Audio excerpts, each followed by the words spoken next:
காலத்தில் நம்மலாம் கேள்விப்பட்டிருக்கோம் 5 ரூபாய் டாக்டர் அப்படின்னு சொல்லிட்டு. அதெல்லாம் ஒரு காலம் அப்படின்னு தான் நம்ம நினச்சிக்கிட்டு இருந்தோம். அதையுமே வாங்காமல் மருத்துவம் பார்க்குற மருத்துவர்கள் இன்றைக்கும் இள வயதில் உள்ளவர்கள்லாம் இருக்கிறாங்க அப்படின்னு தெரிஞ்சப்போ ரொம்பவே ஆச்சரியமாக இருந்ததுங்க. நான் நிகழ்வில் தர்மதுரை மருத்துவரும் அவரிடம் மருத்துவம் பெற்ற பயனாளிகளும் அப்படிங்கிற ஒரு தலைப்பில் ஒரு நிகழ்வு நடந்தது. அந்த நிகழ்வை பார்த்தோன்னே ரொம்ப மனதெல்லாம் அப்படியே நெகிழ்ந்து போயிடுச்சு. சின்ன வயசு டாக்டராக இருக்கிறாரு. பேஷண்ட் வந்து வெளியூர்லேருந்து வராங்க. அவங்க ரயில்வே நிலையத்தில் வந்து நின்று அவரால் நடக்க முடியல அப்படின்னா, ஐயா இது மாதிரி வந்து நாங்கள் வந்துட்டோம், ஆனால் அவரால் நடக்க முடியல, ஆட்டோலாம் வச்சுட்டு வர அளவுக்கு எங்களுக்கு வசதி இல்லை அப்படின்னு சொல்லி அவங்க சொல்கிறாங்க. இந்த மருத்துவர் வந்து ஒரு வண்டியை எடுத்துகிட்டு போய் அவங்களை அழைச்சிட்டு வந்து அவங்களுக்கு மருத்துவம் பார்த்து அவங்க கையில் காசை கொடுத்து அனுப்பி வைக்கிறார். திருப்பி பார்த்தாக்கா இப்போ தான் ஒரு 27, 28 அல்லது 30 வயசுக்குள்ளே தான் இருக்கும் அந்த பையனுக்கு.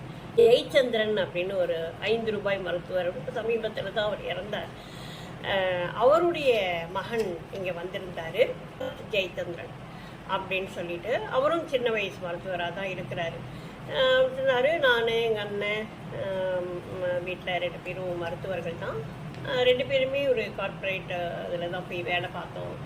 அப்போ அப்பாவுக்கு ரொம்ப உடம்பு சரியில்லாமல் இருந்துச்சு. அப்போ திடீர்னு அவருக்கு லங்ஸ் இன்ஃபெக்ஷன் ஆகிட்டு ரொம்ப உடம்பு சரியில்லாமல் போயிடுச்சு. கிட்டத்தட்ட ஒரு 90 வயசு கிட்டத்தட்ட தான் அவர் இறந்தார். அப்போ கொண்டு போய் மருத்துவமனையில் வச்சுருக்கும்போது அவர் வந்து என் நினைவு இல்லாமையே காற்றுல வந்து பிரிஸ்கிரிப்ஷன் எழுதுவாராம். அதை பார்த்துட்டு நான் ரொம்ப மனசு கலங்கி போனேன். அவர் இறந்துட்டார். அவர் இறந்த பிறகு கிட்டத்தட்ட 40,000 50,000 பேர் வந்து அவரை பார்த்துருப்பாங்க. எல்லாருமே அவங்கவுங்க வீட்டில் ஒருத்தர் இறந்துட்டு, அப்பா இறந்துட்டாரு, தாத்தா இறந்துட்டாருங்கிற மாதிரி தான் அவங்கெல்லாம் பார்த்தாங்க. பொதுவாக சவ ஊர்வல போனால் கோயில்களெல்லாம் சாத்திடுவாங்க.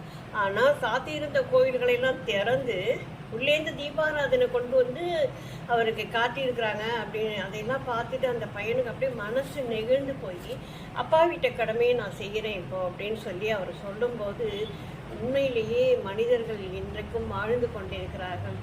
அவர்களால் தான் மழை பெய்து கொண்டிருக்கிறது.